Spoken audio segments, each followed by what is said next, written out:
my dry lips, I glanced between the strange woman and Thomas. My stepbrother was an attractive man, in a conservative, severe fashion. He was precise, concise, and exacting. Strict would also be apt, as would severe. His suit was black, his dark hair slicked and shiny with pomade, his mustache full yet fiercely maintained. Some said we looked similarly, even though we were not formally related. Our eyes the same bright blue, hair dark as night. However, our countenance was quite different. Thomas's emotions matched his attire, austere and tense, a trait also found in his father. I, however, was considered to be more placid, the peacemaker in the family. With our parents dead, I lived with Thomas and his wife Mary and their 3 children. A part of a hectic household, I was always able to maintain some semblance of light-heartedness, in contrast to my siblings' less generous nature. Thomas sighed, as if wasting time on a recalcitrant child. "This is Miss Pratt.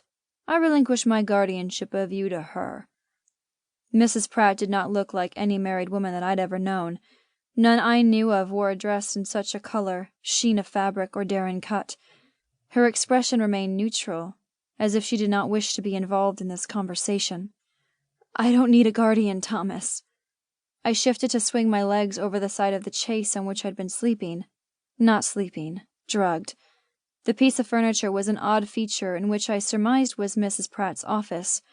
This was not a topic of conversation to have lying down, and I felt at a complete disadvantage. I straightened my dress and tried to tidy myself, but there was not much I could do without a mirror and a comb. "If you feel the house is too crowded, I can certainly find a home of my own. I am not without means." Our father had been the owner of a gold mine on the outskirts of Virginia City, and money had, for a time, poured in. With well-placed investments, our family wanted for nothing. Every extravagance was brought in by railroad, even to such a remote and small town in Montana. This fortune had even helped fund Thomas's position in the town's government. His interest in politics and a future in Washington called for the well-placed spending of these funds. "No, your money is gone." He glanced down at the nails on one hand. I stood at his words, stunned. The room spun for a moment, and I grabbed hold of the chaise for support. The money was gone? The account was ample for anything I could ever need. Gone? How? He shrugged negligibly, flicking his gaze to mine for the briefest of moments. "I took it." "You can't take my money." My eyes widened, my stomach flipped, as much from the sour effects of the opiate-laced drug as to my brother's words and banal tone. "I can, and I have.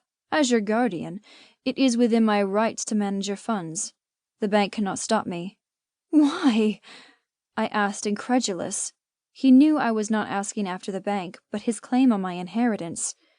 Mrs. Pratt just stood and listened, her hands clasped together at her waist. It seemed I had no champion. "You witnessed something you shouldn't have. I need you gone." "What?" I shut my mouth after I realized his insinuation. I had seen something I shouldn't. The other morning, Mary and I had taken the children to school before joining the Women's Auxiliary to discuss the plans for the summer town picnic. One of the children had forgotten their lunch pail, and I volunteered to return to the house and retrieve it, while Mary continued on to the meeting. Tedious as those functions were, I was thankful for a reprieve from the matchmaking older women. At 22, my unmarried state was their pet project. It was their goal to see me wed before my next birthday. I, on the other hand, was not in such a rush, especially based on the supercilious and unappealing men who were under consideration. Instead of finding cook in the kitchen, I found Clara, the upstairs maid, lying upon the kitchen table. Her gray uniform was bunched up about her waist, her white cotton drawers dangling from one ankle as Alan, Thomas's personal secretary, stood between her spread thighs. His pants had been opened to expose his manhood, which he thrust into Clara with vigor. I remained quiet and hidden in the doorway, the couple unaware of my presence, and watched their carnal actions. I knew of what happened between a man and a woman in general terms, but I had never seen it firsthand, and nothing like this, not on a kitchen table.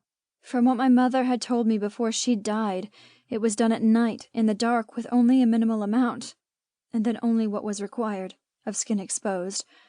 By the intensity and vigor of Alan's motions, I thought Clara would...